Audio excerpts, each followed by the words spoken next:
बिस्मिल्लाहिर्रहमानिर्रहीम। शुरू अल्लाह के नाम से जो बड़ा मेहरबान निहायत रहम करने वाला है। एक तरफ फिरौन का घमंड, दूसरी तरफ एक रसूल और उसके साथ वो भाई जिसके अल्फाज दिल को छू जाए। आज शुरू होती है हक और बातिल के बीच पहली मुलाकात।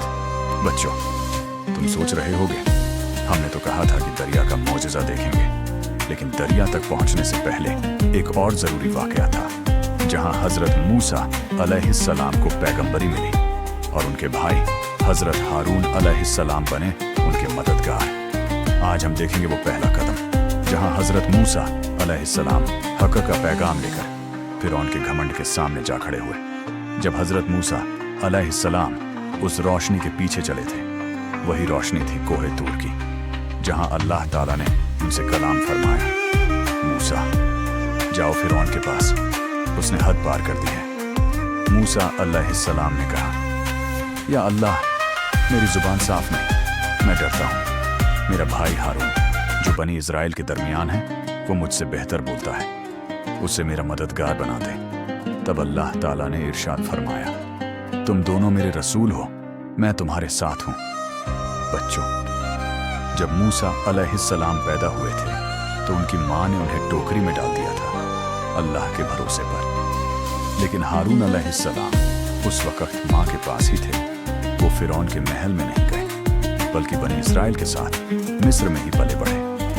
फिर जब हज़रत मूसा अलैहिस्सलाम ने अपनी पत्नी सफूरा रज़ी अल्लाहु अन्हा से कहा, अल्लाह ने मुझे पैगंबर बनाया है, अब मुझे मिस्र वापस जाना होगा। सफूरा जो उस वक्त हामिला थी मुस्कुराकर बोली, मैं तुम्हारे साथ हूँ मूसा। सफ़र के बाद जब मूसा अलैहिस्सलाम मिस्र पहुँचे तो सबसे पहले अपने भाई हारून अलैहिस्सलाम से मुलाकात की, उन्हें गले लगाया और कहा, अल्लाह ने हमें पैगंबर बनाया है, आओ हक़ का पैगाम लेकर फिरौन के पास चलते हैं। दोनों भाई हज़रत मूसा और हारून अलैहिस्सलाम अब फिरौन के महल में दाखिल हुए। फिरौन ने पहचान लिया, ये वही मूसा जो मेरे महल में पला और अब मुझे अल्लाह का पैगाम सुना रहा है। मूसा अलैहिस्सलाम ने फरमाया, मैं रब्बुल आलमीन का रसूल हूँ, बनी इस्राइल को आज़ाद करो। फिरौन ने हंसकर कहा, तुम दोनों मेरे सामने जादू दिखाने आए हो क्या?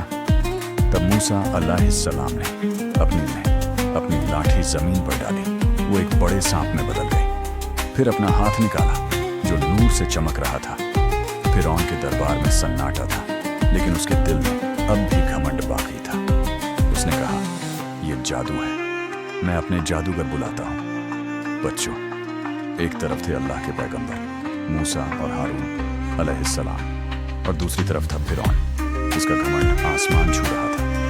अब देखना यह है, मौजज़ा जीतेगा या जादू। और हाँ, मिलते हैं अगले जुमा शाम 7 बजे, जहाँ फिर से हक और बातिल की कहानी जिंदा होगी इंशाअल्लाह।